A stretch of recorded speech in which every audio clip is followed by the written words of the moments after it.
සුබ දවසක් සියලු දෙනාට සාදරයෙන් පිළිගන්නවා රාජ්‍ය අපේ YouTube channel එකට. අද පොඩි දෙයක් කියලා දෙන්න ආවේ.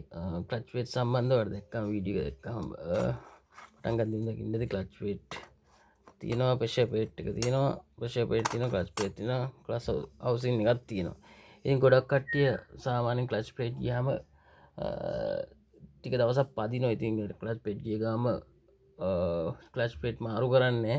ඉතින් ටික දවසක් අර මිස් සාමාන්‍ය ක්ලච් පෙට් ගියාම මොකක්ද වෙන්නේ? අපේ බයික් එක අදිනවා හොරයි ෆස්ට් එක සෙකන්ඩ් එක තර්ඩ් එක දැම්මම රේස් වෙනවා විතරයි, වැඩි දුරක් හයියෙන් යන්නේ නැහැ. ක්ලච් පෙට් ගියාද කියලා සාමාන්‍ය කෙනෙක්ට අඳුර ගන්න පුළුවන්.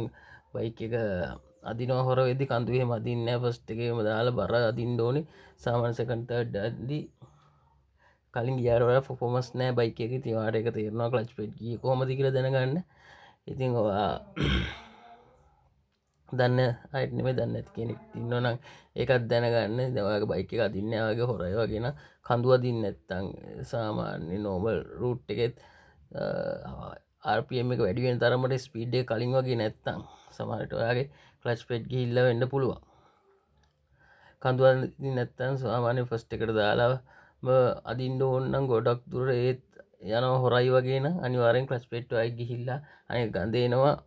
ක්ලච් පෙඩ් ගියාම කරගඳක් සාමාන්‍යයෙන් ඉතින් එහෙම වුණොත් ඔය ක්ලච් ප්ලේට් මාරු කරන්න වෙනවා. ඉතින් මම මේ කියන්න ආයේ ක්ලච් ප්ලේට් මාරු කරන්න වෙන්නේ නැහැ කියන එක නෙමෙයි, ක්ලච් ප්ලේට් මාරු කරද්දී ඔයා බැලිය යුතු දේවල් සම්බන්ධව. ඉතින් ඔය සමහර අය ක්ලච් ප්ලේට් ගියාම ක්ලච් ප්ලේට් එක විතරක් මාරු කරනවා. ක්ලච් ප්ලේට් එක කියන්නේ මේක මේ තියෙන්නේ, මේක පොඩි පොඩි කට්ට තියෙනවා. මේකෙන් තමයි අල්ලලා හිටින්නේ. තියෙන්නේ මේ කටු ගෙවුනහම පස්සේ තමයි මේව මාරු කරන්න වෙන්නේ. මේක නම් චුට්ටක් තියෙනවා. ඒ නමුත් මේක පදින තත්ත්වේ නැහැ. මේක ගෙවිලා තියෙන්නේ. ඉතින් මේ කටු පේන්නේ නැති වෙනම සමහර ඒවා ගෙවිලා යනවා. ඉතින් මේක ටිකක් පේනවා. මේක කට්ට අහුවෙන්න තියෙන්න ඕනේ. ක්ලච් ප්ලේට් ටික කාලයක් ඉතින් ඔයාගේ බයික් එක පදිද්දී ඔරිජිනල් ක්ලච් ප්ලේට් නම් ටික කාලයක් පදින්න පුළුවන්. සාමාන්‍යයෙන් ඔය අපි සෙකන්ඩ් හෑන්ඩ් දාන ක්ලච් ප්ලේට් නම් ලොකු කාලයක් පදින්න බෑ. ඉතින් ආයෙ චේන්ජ් කරන්න වෙනවා. ඉතින් මම කියන්නේ ක්ලච් ප්ලේට් මාරු කරද්දී ඔයා ප්‍රෙෂර් ප්ලේට් සමහර අය මාරු කරන්නේ නැහැ. ප්‍රෙෂර් ප්ලේට් මාරු කරන්නේ නැහැ. මොකද ප්‍රෙෂර් ප්ලේට් යකඩයෙන් එන්නේ එහෙම ලේසියෙන් කැපෙන්නේ නැහැ. නමුත් ඔයා ක්ලච් ප්ලේට් දෙතුන් පාරක් මාරු කරලා දෙනවා ප්‍රෙෂර් ප්ලේට් මාරු කරන්න. මොකද හේතුව මේවා පොඩි කැපීම් තියෙනවා. අපි ඇස් වලට පේන්නේ ඕවල් වෙලා තියෙනවා. ඉතින් ප්‍රෙෂර් ප්ලේට් එකත් මාරු කරන්න පුළුවන් නම් හොඳයි. ඉතින් හොඳ පර්ෆෝමන්ස් එනවා. එතකොට ඒකත් නෙමෙයි මම කියන්න යන්නේ. දැන් ඔයා මේ ක්ලච් ප්ලේට් ප්‍රෙෂර් ප්ලේට් දෙකම මාරු කරත් වැඩක් නැහැ. සමහර අය මේ ක්ලච් හවුසින් එක බලන්නේ නැතුව මාරු කරනවා. ක්ලච් හවුසින් එක අනිවාර්යෙන්ම බැලිය යුතුයි. ක්ලච් බෙල් එක කියන හවුසින් එක කියනවා. ඉතින් මේකෙත් ඔයා බලන්න ඕනේ අනිවාර්යෙන්ම. මේක දිහා මෙන්න මේතන කට්ට වැදිලා තියෙනවා. මේකේ ඔයාට පේනවා ඇති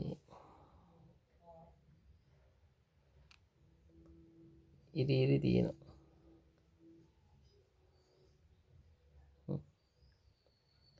අල්ලලා තියෙනවා. මේවත් කැපිලා. ඉතින් අනිවාර්යෙන් මේකත් මාරු කරන්න. මොකද මේක මාරු නොකර ඔයා දැම්ම කියන්නේ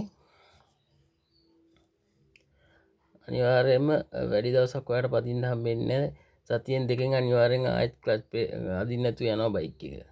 ඒ නිසා ඔයා අනිවාර්යෙන් ක්ලච් ප්ලේට් මාරු කරලා ක්ලච් හවුසින් එකත් බලන්න කැපිලාද නැද්ද කියලා. මොකද සමහර වෙලාවට සෙට් එකම ගන්න තියෙනවා. සෙට් එකම අරන් සල්ලි තියෙන කෙනෙක් නම් සෙට් එකම අරන් දාන එක හොඳයි. එකපාර මේ ක්ලච් හවුසින් එක පිටින්ම ගල්ලා දාන්න තියෙනවා. නමුත් ඔරිජිනල් ක්ලච් හවුසින් එකක් තියෙන ඒ කෙනෙක්ට සාමාන්‍යයෙන් ඉක්මනට කැපෙන්නේ නැහැ ඔරිජිනල් හවුසින් එක. මේ ලෝකල් දැම්මම තමයි ටක් ගාලා කැපෙන්නේ. මේ ඉතින් ඔරිජිනල් හවුසින් එකක් තියෙන කෙනෙක් නම් මාරු කරන්න කලින් හොඳට බලන්න. මේ හොඳට කැපිලා නැත්තම් ඔයාට පැද ගන්න පුළුවන්. ඉතින් මේ අනිවාර්යයෙන්ම මේ ක්ලච් හවුසින් එකත් බලන්න. මේකෙත් මේ ඔයාලට පේනවා ඇති මේ ඉරි ගිහින් තියෙනවා. අනිවාර්යෙන් මේකත් කැපිලා තියෙන්නේ. ඒක වෙන්නේ ඉතින් ක්ලච් ප්ලේට් ගිහිල්ලා ගිය ගමන් මාරු කරන්න නැතුව ටික දවසක් පදිනවා. ඉතින් අපි ටික දවසක් පැද්දාම වෙන්නේ ඉතින් ක්ලච් හවුසින් එකත් එහෙමම කැපි යනවා. ඒක තමා වෙන්නේ. ඉතින් ක්ලච් ප්ලේට් ගිය ගාම පුළුවන් කෙනෙක් ඉන්නවනම් චෙක් කරලා මාරු කරගන්න.